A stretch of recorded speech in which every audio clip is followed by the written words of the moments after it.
Hey y'all, let's get jiggy with it. I want to show you what I do here. Alright, so I know you've all seen this, but this is for my headstock.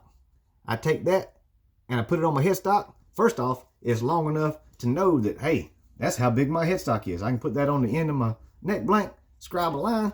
That's my headstock. You can do that in any size you want to, in any configuration you want to. Now I've got some more around here somewhere that's shaped differently, but I like, on the CBGs, I like the straight headstocks.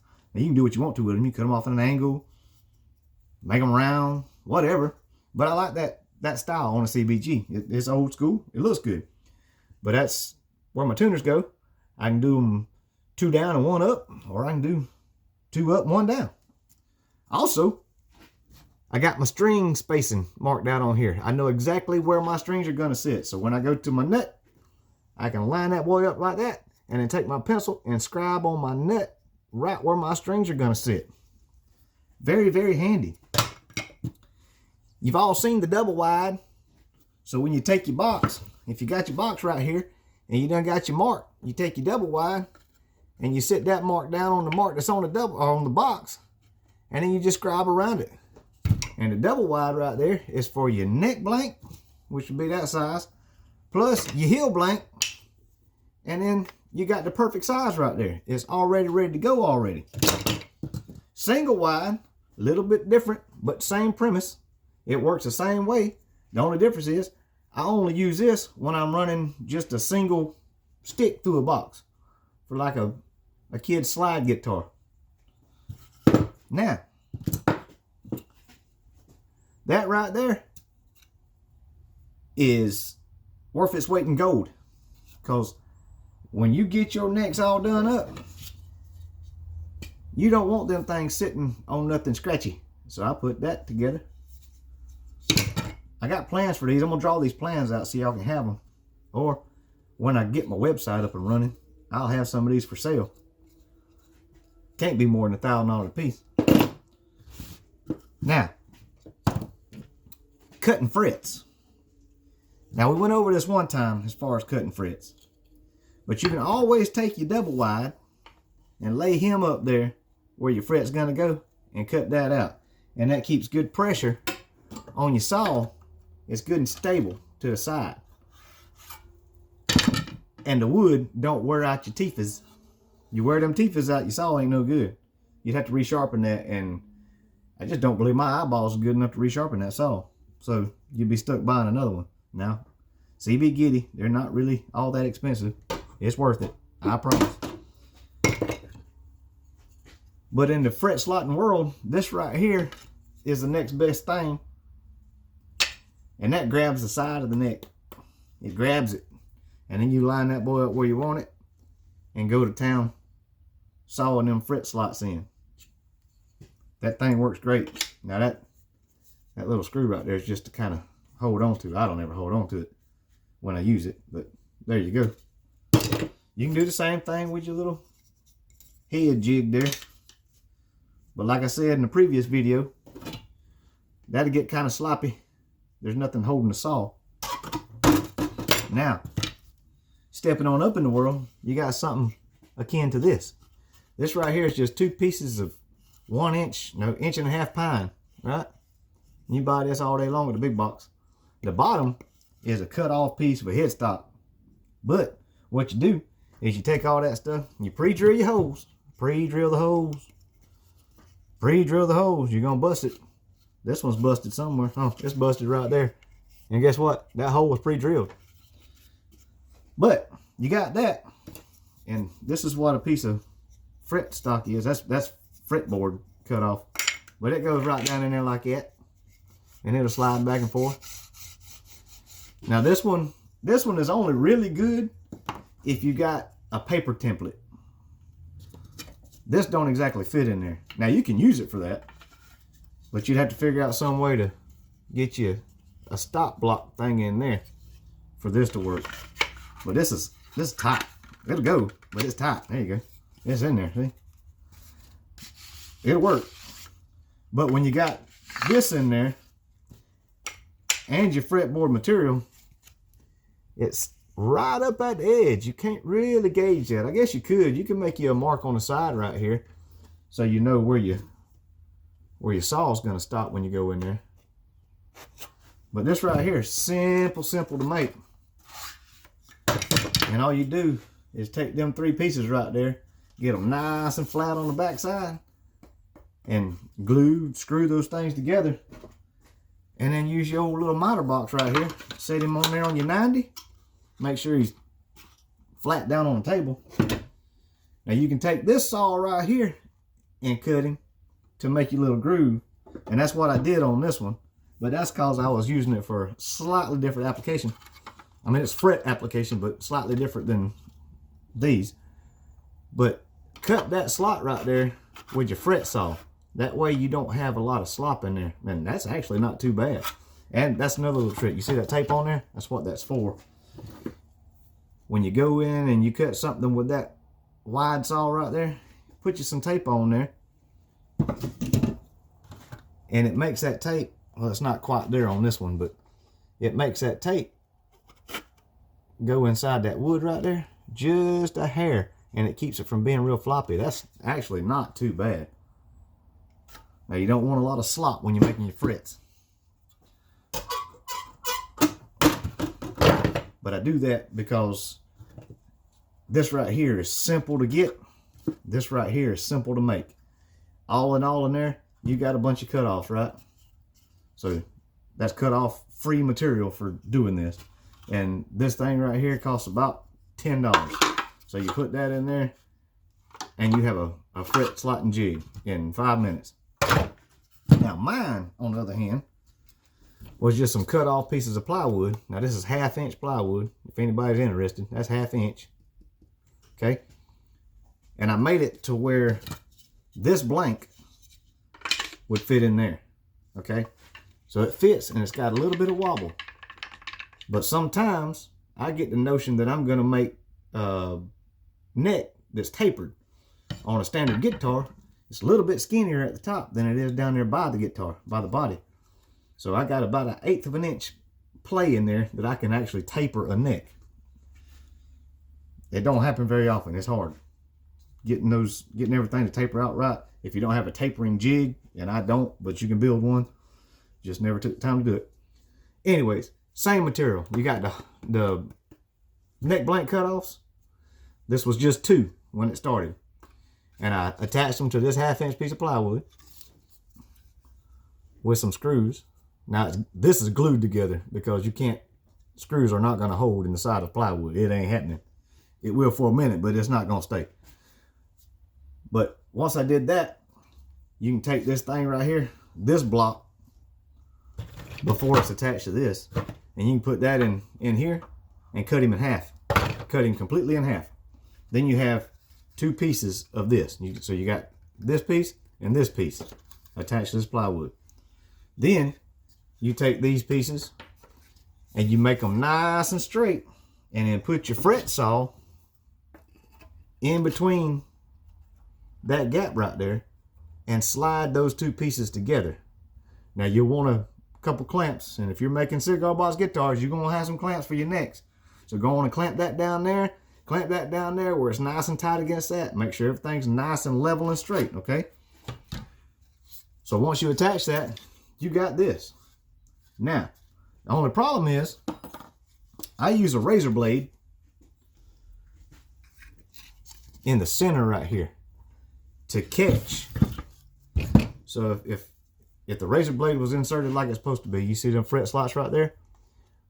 It catches that fret slot, and then I pick it up and slide it down, and it catches the next one. Pick it up, slide it down, and it catches the next one, right? So you're going all the way down that fretboard like that. Problem is, this 1/2 inch plywood wasn't quite deep enough. So when I made this razor blade, by the way, I've showed you before, but that's not sharp. You take an old razor blade at your knife, and you take your file and you just scrape them around a few times till it gets dull. If you get an old blade, it's already half dull, so you're halfway there. Work's almost over. But that wasn't quite deep enough for that razor blade. So you see these little marks right here on this wood, both sides. All I did was took my fret saw and just cut in a little bit deeper, little bit at the time. That way you don't go too deep. But you see this right here? That's way too high. That razor blade about 3/4 of an inch wide. And you put it right there on that half, you got about 1/4 inch sticking out. You don't need near about that much. You need about a 1/16, which is about half. It's about half of that blade. You see where that blade is shiny at the top, where it actually makes the blade? You need about half of that sticking out, which is about a 1/16 of an inch. And then you shove that boy down in there, and it almost disappears, but you can feel it. It's there. It's there just good enough that when you put your fret material in there, there's your blank, or your template, you hear it pop. There it goes. You lift it up to the next one. Hear it pop. Yeah. And every time you do that, you're putting another, you put another fretboard in there, and you're cutting as you go. So let's see if I can keep this lined up. So we got that, and then I pick it up, and it pops right there on the money every time. Now, this won't stay lined up very long because this is a 25 inch. This one's 23 inch templates. But that's how you do it, man. Save yourself some money. Now, you can get these things at CB Getty. Don't get me wrong. They got something that's akin to this for like, I don't know, $9, $10. So you can buy one pretty cheap. There's our, I believe there's our like 1/4 inch plywood. And they've cut them out with a CNC, so they go together kind of like a puzzle. Then they got some special ones where it's got every fret slot already in that scale, already cut in, just like this. And all you got to do is go down it and cut them. That's a little more pricey, but I'm fine doing this. I don't cut about, I think most of mine are somewhere around 17, 18 frets anyway, so I'm already fixing to be banging for a while with a little old bitty mallet. So I'm not worried about cutting 15, even 20 frets on a 25 inch scale. No big deal. Easy enough to do. Your fret saw, and that one needs to be cleaned badly, but your fret saw and your template and your jigs have to match good. If you ever start getting warbles, and if you don't get this straight, this right here is what's critical. That's got to be straight, because if that's not straight, you're not going to have straight lines. Your lines are not going to sit like this. They're going to sit like that, and your intonation will never be right. Trust me. You mess with these long enough, you get used to readjusting. That sits on there pretty good, but it'll never be perfectly straight. Not like you want it. That's not like you want it. They work well. If this is all you got, that works really well. And just that little bit of a, I don't know, it might be a 64th off. You can tell it if you're a serious musician. You can tell it when you intonate. But if you're everyday Joe like I am, that just likes to play, they'll intonate fine. They'll play fine. Nothing wrong with that. Now, another little thing I got is I had some sandpaper, and I just had this big old piece of poplar. And this actually does a really good job leveling your frets. Not as long as you would like, but it's beveled off on the edge, so it's easy to hold. Just sit that boy on them frets and go to town. You don't have to have super expensive stuff. This works. Now, if you ever want to step up just a little bit, just go to Lowe's or Home Depot, and they've got a little section that's got steel, angle, and stuff like that. Get you a piece of tubing, a full tube or an angle, something that you can put a piece of sandpaper on, and that's dead flat. That'll be dead flat, especially no longer you're going to cut it. It's only going to be about that long for these CBGs. I mean, that right there is over half the neck right there. So, I mean, not missing much with that. But this is starter stuff. Use this. It works. And don't put no heavy grit on there. I can't remember what this is. I got a piece of, here we go. This is what it was. That's 150. 150. And all I did was cut me a piece off and with some contact adhesive and put that on there. Works great.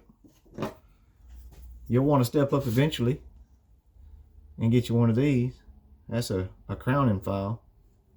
That's cheap. But until you can do that, all you got to do is use this little triangle one. You put him on that fret and you roll him. Don't gouge the wood. If you get these things, you can get these things cheap. You might could get these at the dollar store or something. But I know you can get them at Harbor Freight. But if you don't have a grinding wheel, take it to somebody that does, that can grind one of those sides off and make it smooth so it don't cut your wood. But you take the other side and just roll that fret wire ever so slightly. Don't bear down on it. Just let it work. That'll do the work. And then once you get to where you need a crown, you just take it and slide it on to make it crown up. And that'll get you a long ways until you start getting tools like this. Get you a long ways. I've got one that's got basically flat frets. It plays fine. But if you ever bend the strings, you can hear it scrub. Who cares? It's a cigar box guitar, man. Never called myself a luthier. Now, you can get as serious as you want to about it. But I've got plenty of jigs that just help. I mean, and it's nothing special. Now, I will say, except for something like this, that's big. I know where it's at all the time. But these little jigs, paint them things a different color. That's why all these is pistachio. That's what I had. So, that's what I painted them. Paint them black. Paint them pink. I don't care. Something you can see. Something that stands out different from everything on your table. But you got to make you one of these for sure. Now, this is stupid simple, okay? You take you a couple pieces of pine, and I think that whole board cost me, I don't know, $4. And you can make this out of junk pine. This don't have to be anything specifically straight necessarily. But you take this thing right here and lay it on the table. Now, I did this real quick and in a hurry. And I think I did it on a scroll saw. Not necessary. Get you a hole saw or a big fat Forstner bit and put it in your drill. Put another piece beside it. See, that's what that wood started out being. But put them two boards like that right there together. And then run a hole saw through that thing. A hole saw. And that'll make that half moon shape. And then this foam is some kind of packing foam that come out of a kid's toy or something. But you can always use this foam double-sided tape. It's real nice and soft. And it'll stick to it real well. So just little things like that. Think about what you want to do and figure out how to build it. If you got any questions, feel free to ask, because I'll put something together so you can actually see details. I'll take measurements of everything I've got and let you have them.